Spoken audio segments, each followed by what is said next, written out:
seguros. Seguros. Ambos temas, a ver, todo lo que hemos ido avanzando, he estado revisando el contenido de lo que han llevado el anterior curso, está dentro de ese programa. Entonces, estos dos temas que les estoy solicitando también son parte de aquello. Entonces, me imagino que inclusive ya cuentan con un material para que puedan ir desarrollando esto. ¿Está bien? Y vamos a hacer un trabajo individual. Vamos a realizar un resumen de este tema, manuscrito, como hemos estado haciendo todo este tiempo. Y a la conclusión de los mismos los vamos a mandar a nuestro compañero Diego para que nos pueda remitir ya agrupados. ¿Está bien? ¿Estamos? Sí, licenciado. Bien. A ver, antes de que iniciemos esto, me gustaría hacer algunas puntualizaciones para terminar esto que corresponde a los títulos valores. Dentro de estos hemos señalado o han señalado también como otro tipo de documentos o de títulos valores lo que constituyen las cédulas hipotecarias, ¿sí? Y esto, o qué implica en realidad, conforme a la regulación establecida en el Código de Comercio, está dado para quienes tengan un derecho propietario, ¿no? Una facultad, un poder de disposición. Pero de manera general aquí les digo lo siguiente, cuando se habla de derecho propietario fundamentalmente sobre bienes inmuebles, hay un concepto que se llama el nudo propietario. Este nudo propietario que implica el uso, el goce y fundamentalmente la libre disposición del patrimonio, ¿sí? De los bienes. A eso hablamos con el nudo propietario, o sea, eso involucra el derecho propietario. Entonces, en este orden, nuestro ordenamiento jurídico, cuando hace referencia a este título valor, señala en el artículo 682 que quien tenga un poder de disposición sobre un bien inmueble, ¿sí? Podrá, dice, ¿no? Por declaración unilateral y voluntad, y a través de una entidad bancaria, de un banco autorizado, lógicamente, podrá constituir créditos hipotecarios sobre dicho bien, ¿sí? A este efecto, lo que puede hacer es crear cédulas hipotecarias. ¿Para qué? Para que vengan ciertas personas que en realidad van a ser clientes del mismo banco y puedan realizar u otorgar precisamente este crédito, constituir, pero a través del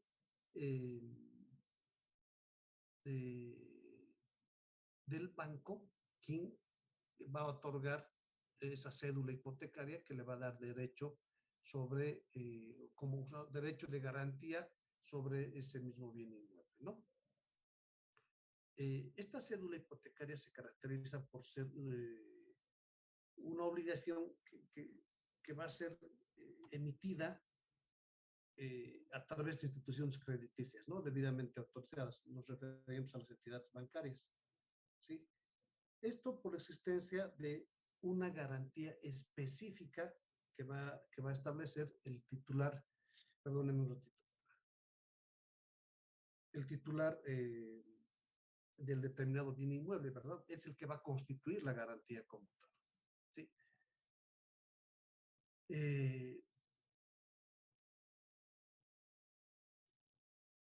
Tenemos que, en realidad, el dinero que se va a entregar a quien está constituyendo la garantía hipotecaria, que es el propietario del bien inmueble o quien tenga la facultad para hacerlo.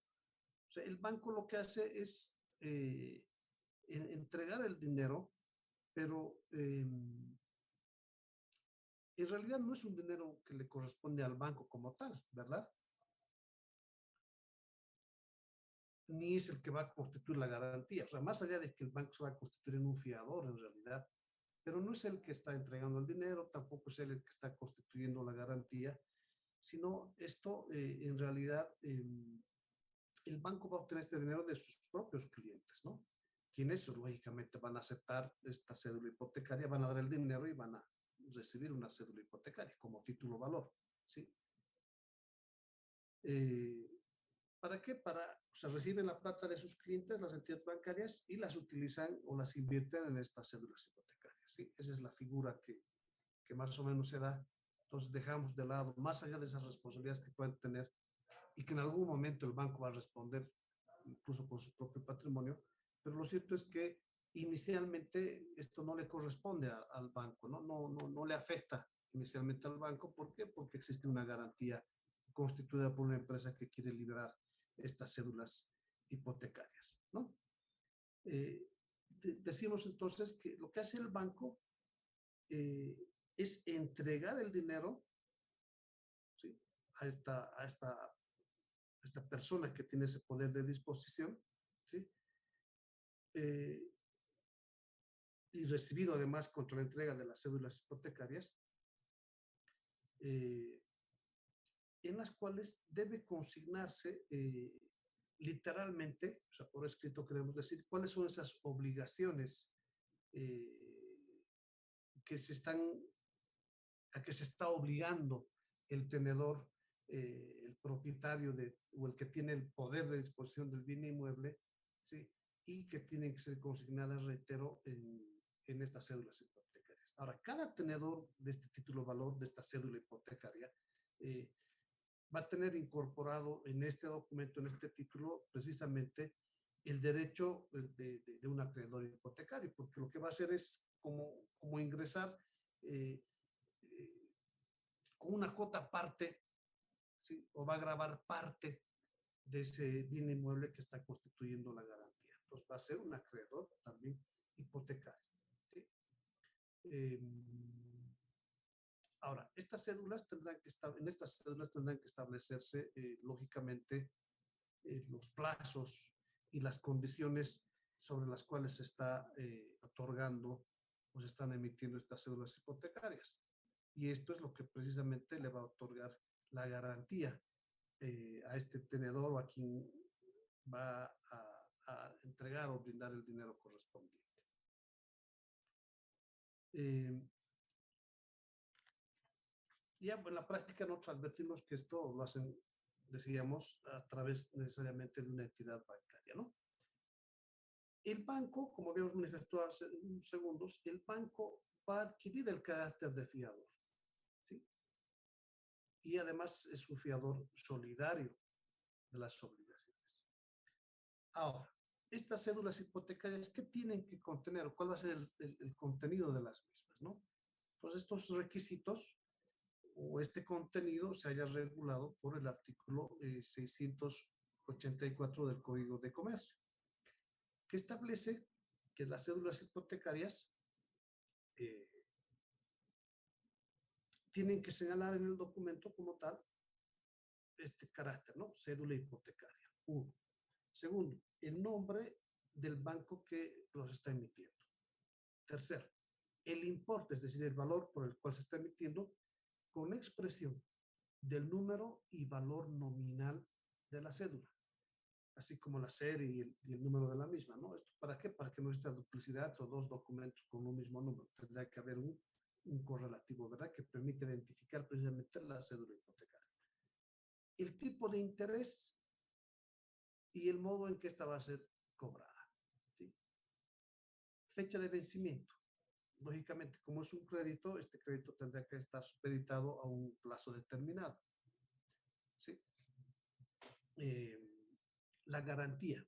O sea, en la cédula tiene que figurar qué garantía se está otorgando para ese crédito, ¿no? A efecto de que precisamente se registre esa hipoteca, podríamos decir así, sobre esa garantía, ¿sí? Y otras referencias que podrían considerarse necesarias para su identificación. Ahora, podríamos decir, como regla general, que los requisitos eh, para los títulos valores son comunes a todos, ¿no? Respetando, desde luego, como señala la norma, algunas particularidades de cada uno de estos que se van regulando según se vaya tratando cada uno de los mismos, ¿verdad?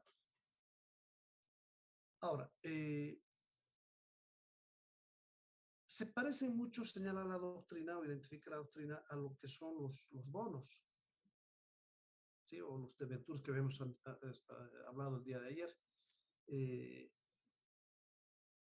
Sin embargo, la diferencia esencial con estos títulos valores, pese a las similitudes que hemos señalado, entendemos que los bonos pueden ser emitidos, por ejemplo, por una sociedad anónima, ¿sí? Sin garantía o con una garantía general, como parte de su patrimonio, del patrimonio de la sociedad. En cambio, las cédulas hipotecarias solo pueden ser emitidas cuando la operación esté garantizada específicamente con una hipoteca especial, ¿sí? Entonces, ¿qué es lo que hace el titular? Dice, señores del banco, yo tengo este bien inmueble, quiero por favor que ustedes emitan cédulas hipotecarias a mi cuenta, ¿no? Entonces el banco lo que hace es constituir la garantía correspondiente y se va a encargar de colocar estas cédulas hipotecarias entre, lógicamente, sus clientes, ¿sí? ¿Qué derecho otorga esta cédula hipotecaria? O mejor dicho, ¿qué acción podría plantearse a partir de esta cédula hipotecaria?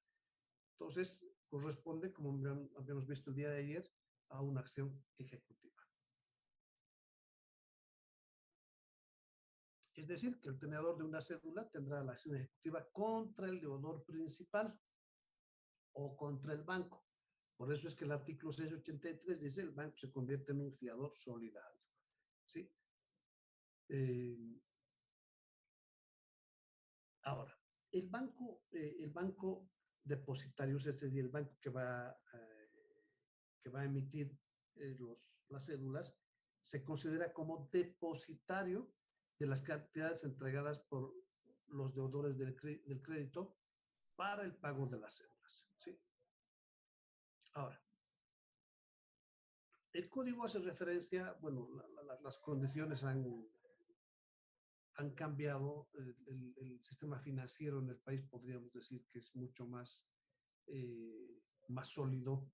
Entonces, se entiende a partir de las regulaciones del código que los bancos autorizados a emitir estas cédulas hipotecarias a sus clientes, en este caso,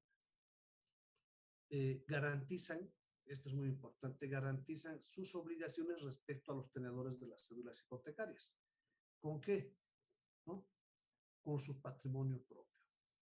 Esto evidentemente resulta ser una eventualidad, una eventualidad solo en el hipotético caso de que haya ocurrido o pueda ocurrir algo y no pueden hacerse efectivo el pago de los créditos contenidos en o de los derechos, mejor dicho, contenidos en las cédulas hipotecarias, ¿no? Existe un plazo para poder iniciar las acciones de cobro respecto a estas cédulas hipotecarias, ¿no? Y el código establece que van a ser 10 años a contar de la fecha de su exigibilidad, es decir, al vencimiento del plazo correspondiente. Ahora, esto resulta, si bien existe esta regulación, resulta, yo diría, más como de carácter precautorio, podríamos decir. ¿Por qué? Porque si la cédula hipotecaria está siendo otorgada previa constitución de una garantía que resulta ser el bien inmueble por parte de la persona, la entidad que quiere crear estas cédulas, nosotros entenderíamos que la obligación se encuentra debidamente respaldada. No obstante, en el caso de presentarse alguna causal sobreviniente, existe esta posibilidad. Dispénseme un segundito, por favor.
Discúlpeme, por favor, jóvenes. Ya. Ahora, otro título valor son los certificados de depósito y el bono de prenda. Y aquí hay un antecedente, ¿no? Yo, como hablábamos ayer con el tema de los cheques de viajero, por ejemplo, existen riesgos, ¿verdad? El estar trasladando sumas de dinero, etcétera, entonces emiten estos cheques de viajero. Y algo similar, o un razonamiento similar, podríamos decir, eh, está vinculada a los títulos valores representativos de mercaderías, ¿no? Entonces, estos títulos responden a una función importante dentro de lo que es la actividad comercial respecto a mercaderías y bienes, ¿no?